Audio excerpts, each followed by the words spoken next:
मैंने बाथरूम में जाकर टैप को पूरी तरह खोल दिया जिससे मेरे मंगेतर को अंदर की आवाजें न सुनाई दे।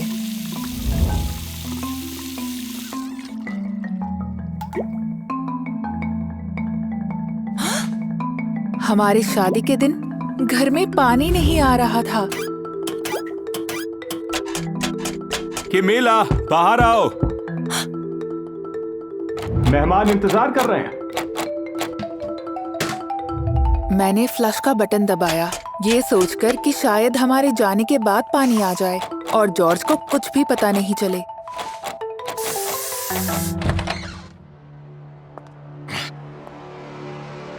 रुको, ये क्या है? हाँ, मुझे डर था कहीं मेरी ड्रेस पर कोई दाग न लगा हो, लेकिन जॉर्ज की बातों से साफ हो गया कि वो कहीं और देख रहा था। तुम्हारे ब्रेस्ट्स, मैंने तुमसे कहा था ना फोम पैड्स लगा लेना। मेरी प्रिंसेस बिल्कुल परफेक्ट दिखनी चाहिए।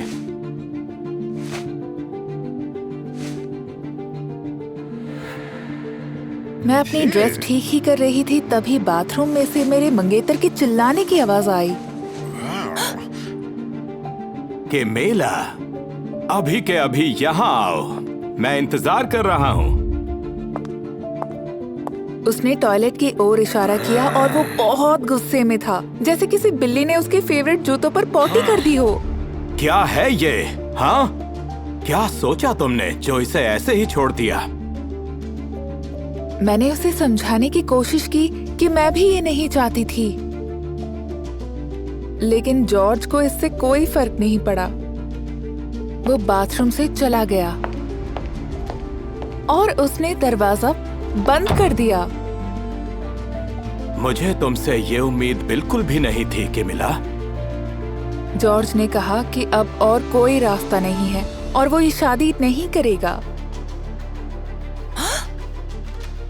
हनी, प्लीज मजाक मत करो।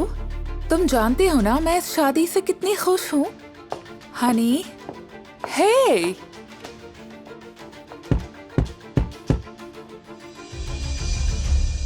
जॉर्ज चला गया और उसने मेरा फोन भी नहीं उठाया।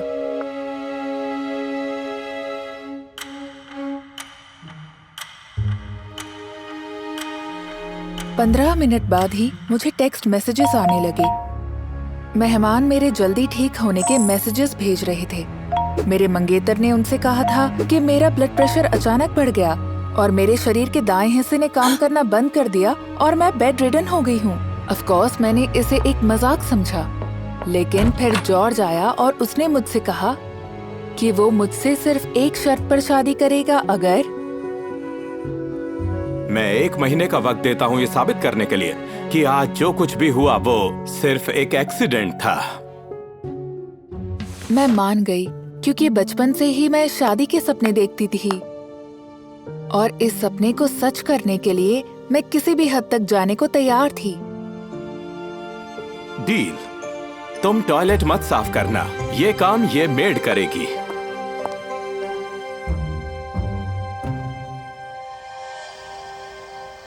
उसी शाम जॉर्ज ने मेहमानों के लिए मुझसे एक वीडियो रिकॉर्ड करने के लिए कहा और मुझे ये व्हीलचेयर पर करना था। मैंने बुरे वक्त में साथ देने के लिए उनका शुक्रिया अदा किया, पर जॉर्ज ने मुझे वो वीडियो दोबारा रिकॉर्ड करने के लिए कहा।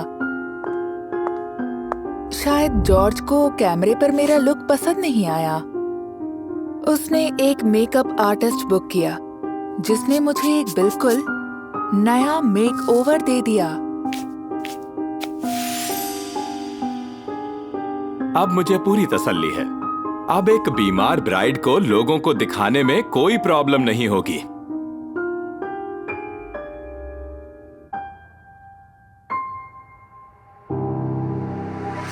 जॉर्ज ने उस वीडियो को ग्रुप में भेज दिया और उसके दोस्तों के भेजे गए हार्ट इमोजीज देखकर खुश हो गया। पर उसे उस वक्त परेशानी हुई जब मैं उसके पास लेटने आई। आज जो कुछ हुआ उसके बाद? नहीं नहीं, बिल्कुल भी नहीं।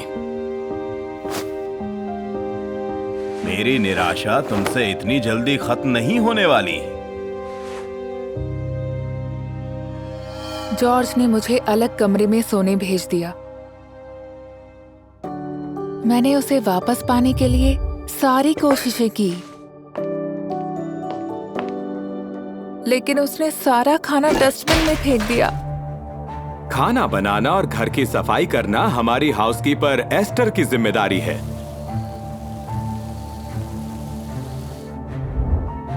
तुम्हारा काम है हर वक्त खुश और खूबसूरत दिखना। मैं उसकी बात तुरंत समझ गई। मैं जैसे ही सोकर उठी, मैंने अपने चेहरे पर ढेर सारा मेकअप लगा लिया और पूरे वक्त अच्छी ड्रेस और हाई हील्स पहनकर ही रहती थी। मुझे जब भी गैस पास करना होता, मैं घर से दूर बैकयार्ड में चली जाती। आखिर ये काम कर गया।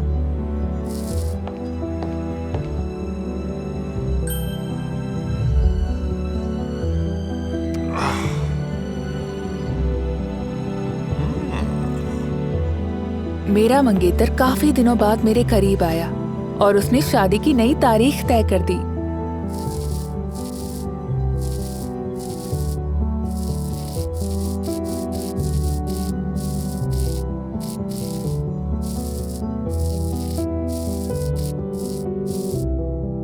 एक हफ्ते में तुम्हें बहुत ही खूबसूरत दिखना है।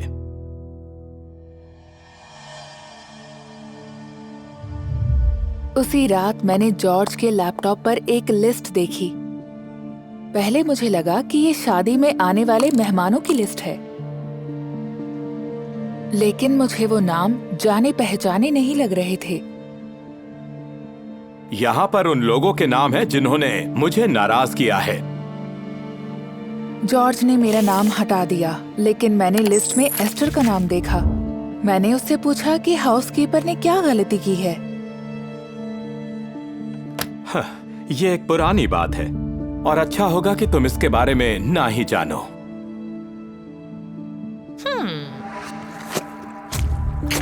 मुझे तो बहुत बेचैनी हो रही थी।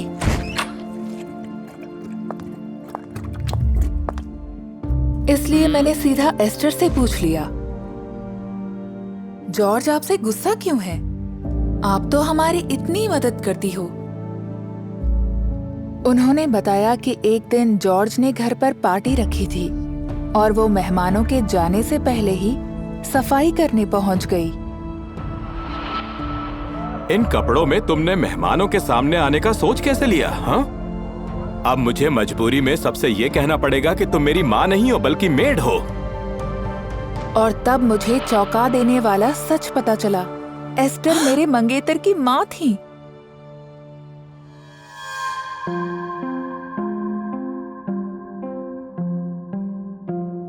मुझे उसके दोस्तों के सामने बिल्कुल नहीं आना चाहिए था। आने से पहले मुझे उससे पूछना चाहिए था। उन्होंने बताया कि जॉर्ज बहुत गरीबी में पला पड़ा और जॉर्ज ने बहुत मेहनत से समाज में अपनी इज्जत बनाई है। चर्च में भी मेरे बुलाए मेहमान पीछे बैठे थे और उसने अपने मेहमानों को बीच में बिठाया था। खैर, मेरे लिए ये इतनी बड़ी बात नहीं थी। मैं उसके साथ आगे बढ़ी क्योंकि मुझे जॉर्ज से बदला लेना था। उसने मेरे, एस्टर, मेरे परिवार और दोस्तों के साथ बहुत बुरा किया था। जब मेरे वाउस बोलने की बारी आई तो मैंने मेहमानों को बता दिया कि मुझे पैरालिसिस नहीं हुआ था। जॉर्ज को मेरे लुक्स पसंद नहीं आ रहे थे। वो हमेशा सबके सामने दिखावा करता है। मैंने जॉर्ज की पैंट से एक रोल किए हुए सॉक्स को खींचकर बाहर निकाला। फिर मैंने उसकी जैकेट उतार दी। उसके कंधे के पुशअप पैड साफ दिख रहे थे। वो वर्कआउट करने की बजाय सबको अपनी झूठी बॉडी दिखाता था और वो मुझे भी इस नकली जिंदगी का हिस्सा बनाना चाहता था। लेकिन मुझे सही वक्त पर ये समझ आ गया कि वो कितना झूठा था। झूठे लोग पानी के बुलबुले की तरह होते हैं और ज्यादा रोशनी होने पर फूट जाते हैं। एक आदमी अपनी पत्नी से परेशान था, इसलिए उसने अपने बॉस से नाइट शिफ्ट के बारे में पूछा। शायद अब मुझे जाना चाहिए।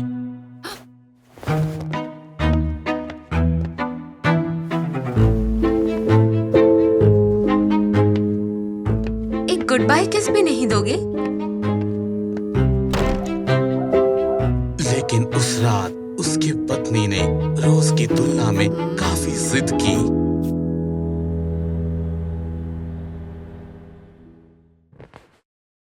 सरप्राइज! विश करो और बटन को दबाओ, तुम्हारी सारी विशेस पूरी होंगी। टेबल से नीचे उतरो, मुझे पेट्रोलिंग के लिए जाना है।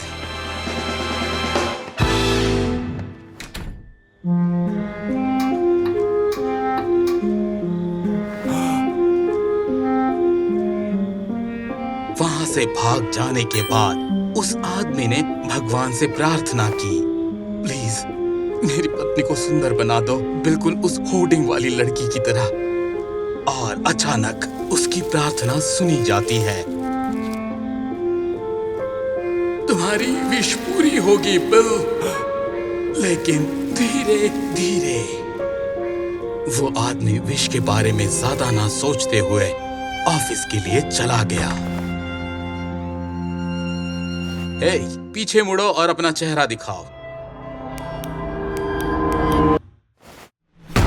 लेकिन वो पहले से भी अलग लग रही थी।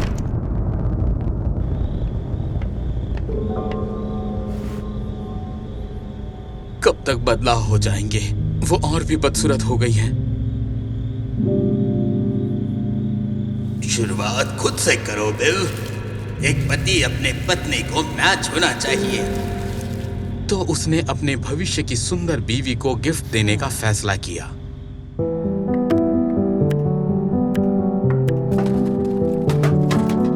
ये लो, शायद तुम्हें पसंद आए। अचानक से चमत्कार हो गया। उसकी गुस्सैल पत्नी हंस पड़ी। वाह, ये काम कर रहा है। अगले ही दिन काफी ज्यादा बदलाव नजर आने लगे, जो कि साफ दिखाई दे रहे थे। क्या ये तुम्हारा नया हेयर स्टाइल है? तुम्हें पता चला?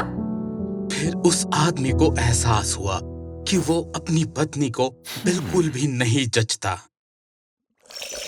बड़े लंबे समय के बाद पहली बार उस आदमी ने शेव किया, और जब उसने खुद को देखा तो उसे काफी अच्छा लगा।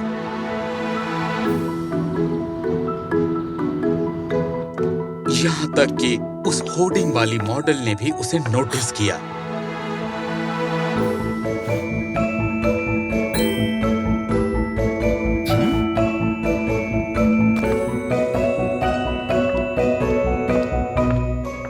सुनिए मैडम, आपने कुछ गिरा दिया है। मैडम, उस आदमी की सुंदरता उस मॉडल को पसंद आई और उसने उसे अपना नंबर दिया। इसे ले लो। क्या तुम्हें मैं अच्छी नहीं लगी? तुम सुंदर हो, लेकिन मेरी सुंदर पत्नी मेरा इंतजार कर रही है। वो आदमी बढ़ा चढ़ाकर अपनी पत्नी की तारीफ कर रहा था। वो मानो मेरे घर की सुंदर परी हो। मैंने तुम्हारी पसंदीदा डिश बनाई है। वो उस आदमी की जिंदगी की सबसे अच्छी शाम और सबसे हसीन रात थी। अगले दिन वो आदमी बहुत शुक्रगुजार था और उसे सब कुछ खो देने का डर भी था। तो फिर उसने भगवान से फिर विश मांगी। मुझे बताइए, आपने ये सब कैसे किया? मैं इस सब को खोना नहीं चाहता। तुम्हारी पत्नी सुंदर है, उस पर ध्यान देने के लिए शुक्रिया। बस ऐसे ही उसका ध्यान रखना। खूबसूरती देखने वाले की आंखों में होती है।